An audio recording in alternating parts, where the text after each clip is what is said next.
بسم الله، تحياتي ليكم كلكم. بصوا، اوعي تكوني لسه بتعملي الجلاش بالطريقه التقليديه. تعالى هوريكي طريقه جديده وحلوه جدا، وعايزه اقولك كمان يعني لفه الجلاش اللي قدامنا دي هترمي معانا كتير جدا جدا جدا، ممكن تعملي عليها عزومه كمان. وعايزه اقولك لو انت هتعمليها لاسرتك مش هتعمليها مره واحده، ده انت هتعمليها ممكن على مرتين او ثلاثه، على حسب عدد افراد الاسره. بصوا، هي حتى لو متبهدله عندك وبايته لا برضو ما تقلقيش، احنا هنظبطها مع بعضينا. وهقول لك احنا هنعمل بيها ايه دلوقتي. احنا دينا اهو فتحنا لفه الجلاش بتاعتنا. بصوا، انا هنقلبها اهو. شايفين هي مفتفته وعامله ازاي؟ للاسف طلعت نوع مش قوي، مش حلو، بس برضو احنا مش هنرميها يعني. خلاص، هقول لكم ايه هعمل ايه دلوقتي. انا جبت اهو قالب ودهنته بالسمنه. خلاص تمام. هجيب بقى لفه الجلاشه، فاكرين المروحه زمان اللي كنا بنعملها واحنا عيال صغيرين؟ اهو هنعملها في الايه، في لفه الايه الجلاش ده. شايفين؟ ورقه ورقه تقدري تعمليها بايه بالطريقه ديت.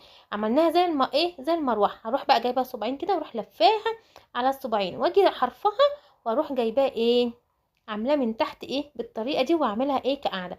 بس انا هقول لكم بصراحه، انا في غلطه غلطتها.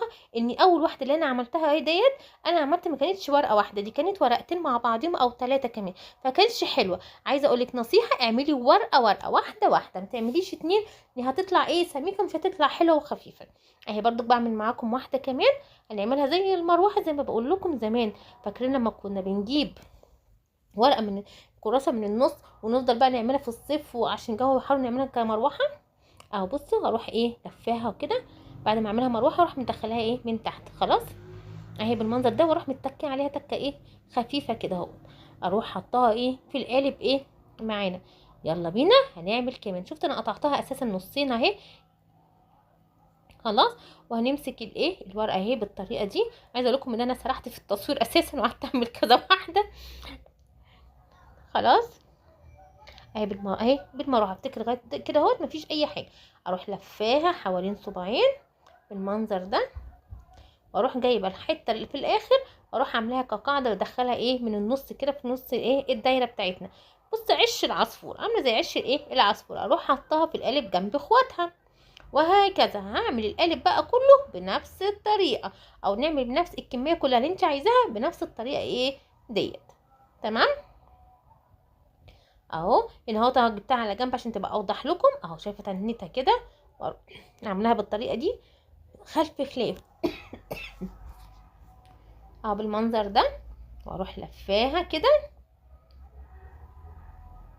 بالطريقه ديت. بس كده، واروح حاطه. افتكر اسهل من كده مفيش. خلاص، هخلص الكميه اللي احنا عايزينها وارجع لكم. شايفين ادي الكميه كلها خلصنا. هنجيب بقى معلقتين سمنه كده سايحين، واروح حطاها كده في النص، وادهنها بيها حتى كمان من بره بالفرشه. اروح دهنها بالسمنه. خلاص، معلقه صغنطوطه كده، وتروحي عاملاها عاملاها من من النص كده وحوالين دايره على قد ما ما تقدري، وندهنها بالسمنه.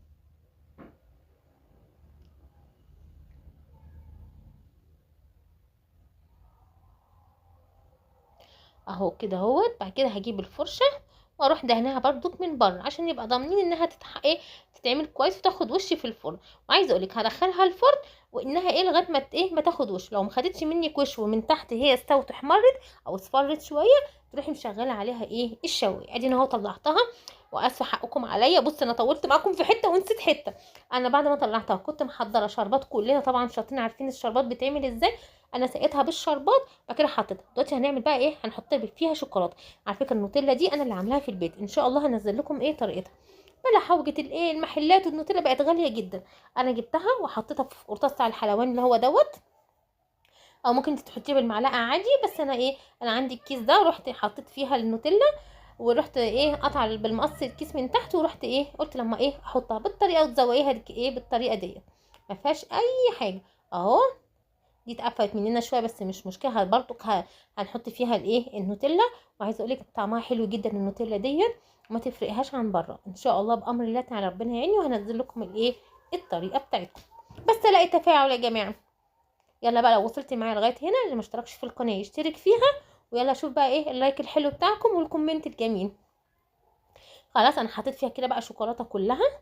شايفين حتى قوام الشوكولاته جميل، ما فيهاش اي حاجه، على فكره الشوكولاته اقتصاديه جدا.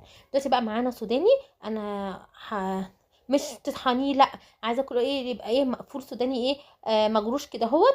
هروح حاطاه ايه من فوق الوش. ما عندكيش سوداني ممكن فرماسيل، اللي انت عايزاه، اي مكسرات او اي حاجه انت عايزاها ممكن تحطيها ايه فيه. عايزه تكتفي بالشوكولاته تمام، اللي انت عايزاه اي مكسرات او الشوكولاته بس اللي انت عايزاه. وبس. اتمنى في نهايه الفيديو يكون الفيديو عجبكم، واللي ما اشتركش في القناه يشترك فيها. والف هنا وشفا على اللي هيجرب ويدوق. يلا مع السلامه، اشوفكم على خير الفيديو اللي جاي.